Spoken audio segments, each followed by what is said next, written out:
Assalamualaikum warahmatullahi wabarakatuh. Jumpa lagi dengan saya Mulyana Sukari Putri dalam acara Talkshow Obsesi, obrolan serial motivasi. Kali ini kita kedatangan salah seorang narasumber.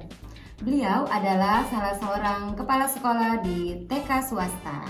Beliau juga dinobatkan sebagai salah satu guru profesionalis. Halo Ibu, apa kabar? Alhamdulillah baik. Perkenalkan, nama saya Siti Raista Asya Apriliani. Saya salah satu kepala sekolah di TK swasta. Di sini kan Ibu dinobatkan sebagai guru profesional. Bagaimana sih cara Ibu memotivasi anak agar termotivasi untuk belajar? Karena motivasi untuk anak itu sangat penting. Biasanya saya selalu memberikan suatu pujian atau reward untuk anak-anak. Contoh seperti anak sudah berhasil mengerjakan sesuatu, kita harus berikan reward. Reward itu bisa menjadi motivasi untuk anak lebih maju lagi ke depannya, lebih semangat belajar. Menurut Ibu, bagaimana cara menjadi guru yang ideal? Guru itu harus memiliki kompetensi yang sangat tinggi ya.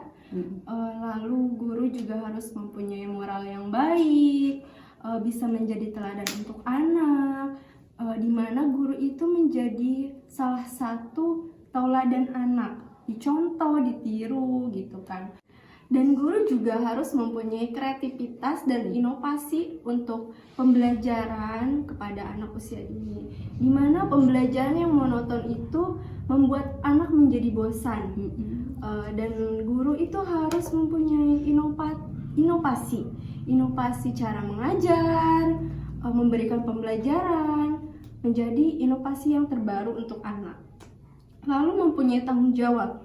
Guru juga harus mempunyai tanggung jawab terhadap lingkungannya. Contohnya guru mengikuti kegiatan sosialisasi di masyarakat. Sebagai guru itu karena menjadi contoh untuk anak, jadi kita harus mempunyai kepedulian yang tinggi. Wah, sangat seru juga ya Ibu pengalamannya. Terus Bu, di sini saya jadi penasaran nih, bagaimana kehidupan Ibu sehari-hari, kegiatannya biasanya ngapain aja Bu selain mengajar? Saya selain menjadi guru dan kepala sekolah di salah satu TK swasta, saya juga memiliki bisnis di mana saya sebagai ownernya, saya mempunyai salah satu online shop gitu. Nah di sini juga kita bisa memberi contoh gitu. Menjadi guru itu tidak hanya kita bisa hanya untuk mengajar saja gitu.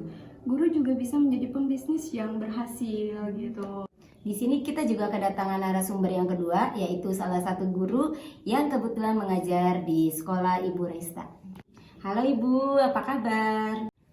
Baik Ibu, Alhamdulillah keadaan saya sangat baik hari ini. Oh iya, perkenalkan nama saya Kiptiatul Kuro. Saya sudah mengajar di tempatnya Ibu Raista.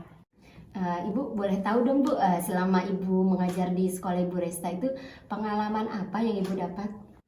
Alhamdulillah, sejak saya mengajar di sekolahnya Ibu Raista, banyak pengalaman baru yang saya dapat. Sejak saya mengajar di sekolahnya Ibu Raista, saya dapat wawasan baru untuk jadi lebih baik lagi ke depannya. Baik Ibu kan sudah mengajar lama ya di sekolah. Bagaimana cara Ibu menginspirasi kepada anak? Ya, inspirasi yang saya berikan kepada anak yaitu melalui, karena saya sebagai guru itu kan digugu dan ditiru ya Bu. Nah, melalui dengan anak melihat keseharian kita sebagai guru, kita itu harus jadi contoh yang baik untuk anak. Melalui dengan cara berpakaian, dengan kita menutup aurat, anak bakal melihat kita dengan sehari-hari. Nah, nanti anak akan mengikuti kita dengan sehariannya. Lalu dengan cara kita berbicara, nah anak biasanya bisa mengikuti kita atau kita kan sebagai contoh ya Bu. Nah anak itu biasanya apa yang dia lihat nanti bakal akan dia tiru juga. Nah bisa melalui dengan seperti itu. Iya betul sekali, dan Bu Kiti ini salah satu guru yang terbilang rajin ya, dan anak muridnya itu sangat dekat-dekat sekali dengan beliau gitu. Berarti kan Bu Kiti itu memiliki khas yang khusus bagaimana cara dia mendekati anak-anak gitu. Kemudian Ibu, saya jadi penasaran, selama Ibu mengajar di sekolah, apa suka duka Ibu? Iya Bu, tentunya kan kalau mengajar di sekolah-sekolah itu kan banyak sekali tantangannya. Nah, suka dukanya. Nah, dengan seperti itu saya harus menerapkan strategi nih. Gimana caranya supaya anak-anak tuh dekat dengan saya. Seperti kayak anak yang ngambek tidak mau sekolah, itu kan harus dimotivasi supaya anak ini nih, gimana nih caranya supaya anak ini mau sekolah. Iya, nah melalui dengan cara dibujuk, didekap, dirayu, dengan begitu anak mau ikut dengan saya, mau sekolah, mau belajar. Nah, kalau ada anak-anak yang kurang pendekatannya, bisa dengan melalui kita cara pelan-pelan, dirayu anaknya. Nah, dengan begitu kan kita sebagai guru harus mempunyai strategi supaya anak lebih dekat lagi dengan kita. Karena kalau tidak seperti itu biasanya anak-anak jadi menjauh dari kita, lebih sering nggak mau masuk sekolahnya, tidak mau mengikuti pembelajarannya. Makanya kalau kita sebagai guru harus mengajarnya pakai hati. Oke, makin seru ya ini obrolan motivasi inspirasinya. Terakhir nih Bu, pertanyaan untuk Ibu berdua ya. Menurut Ibu bagaimana tujuan memajukan pendidikan di Indonesia? Bagi saya, cara memajukan untuk pendidikan di Indonesia, saya lebih menekankan pada pembentukan karakter yang baik gitu. Dimana sekarang ini sungguh miris ya, karakter-karakter anak-anak yang masih usia dini, masih sekolah dasar, apalagi dewasa gitu, sangat kurang sekali karakternya gitu. Kita sebagai pendidik lah yang harus membentuk, dimana kita ini kan salah satu lembaga TK atau PAUD yang anak-anaknya itu di usia 6 tahun, 5 tahun, 4 tahun, itu masa-masa golden age gitu. Di masa golden age ini pembentukan karakter yang baik itu lebih mudah terbentuk, ya kan?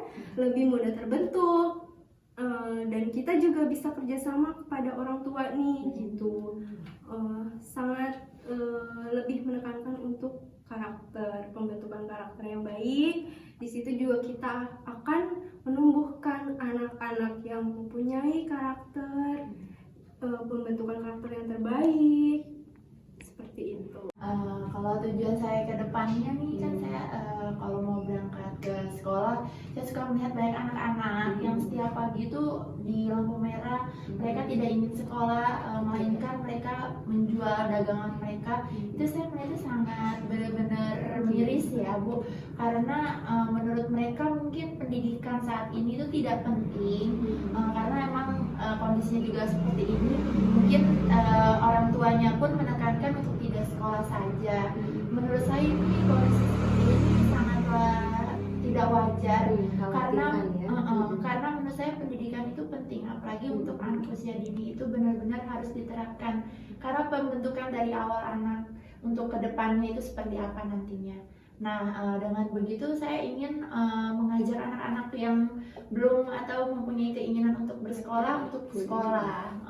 Oleh karena itu saya pengen gitu membangun sekolah sendiri. Dengan begitu saya mau membawa anak-anak untuk ke masa depan yang lebih maju lagi, lebih mementingkan pendidikan. Karena anak-anak itu sepertinya menganggap pendidikan itu kurang, tidak penting, membelakangkan, apalagi yang orang tuanya tidak mendukung alias cuek. Itu anak-anaknya jadi Benar. Sebetulnya bukan anaknya sih yang tidak mementingkan pendidikannya, lebih ke orang tuanya ya. Orang tuanya tidak mengutamakan pendidikan, padahal di masa sekarang itu pendidikan itu adalah hal paling terpenting atau yang paling utama gitu kan. Karena mungkin latar ekonomi juga ya, biasanya juga latar ekonomi, jadi orang tua itu mikir, malah berpikir tidak begitu penting belajar. Yang penting itu mungkin mereka bagaimana dia bisa makan hari ini gitu. Jadi dia mengerjakan anak-anaknya untuk berjualan di jalan. Kayaknya kita juga butuh parenting untuk orang tuanya. Betul. Karena kalau misalkan nih kita mengajak anak-anak itu untuk sekolah, pasti orang tuanya ada yang tidak tidak terima, ya kan? Tidak terima karena dia pikir lebih baik anak saya bekerja saja, membantu saya mencari uang gitu. Nah, itulah yang dibutuhkan parenting untuk anak orang tua. Iya, betul sekali Bu, seperti itu. Makanya zaman sekarang apalagi kan lagi suasana seperti ini, dan orang tua pasti berpikir dua kali untuk mengeluarkan uang untuk pendidikan anaknya. Banyak zaman sekarang pendidikan anak jadi tertunda karena mereka pada berpikir orang online, kenapa udah nanti aja, ke depan aja nanti masuk SD. Dibanding TK harus mengeluarkan uang lagi, lebih baik dia membantu saya di rumah. Sebenarnya kondisi seperti itu sangat miris, tapi kan jadi terbelakang. Wah, sangat seru juga ya perbincangan kali ini. Perbincangan kali ini menambah inspirasi saya untuk kedepannya mendidik anak di masa kini. Ya, alhamdulillah lah ya kalau kita bisa memberikan inspirasi. Terima kasih ya Ibu untuk waktunya. Sama-sama. Sampai jumpa kembali di acara Talkshow Obsesi, obrolan serial motivasi.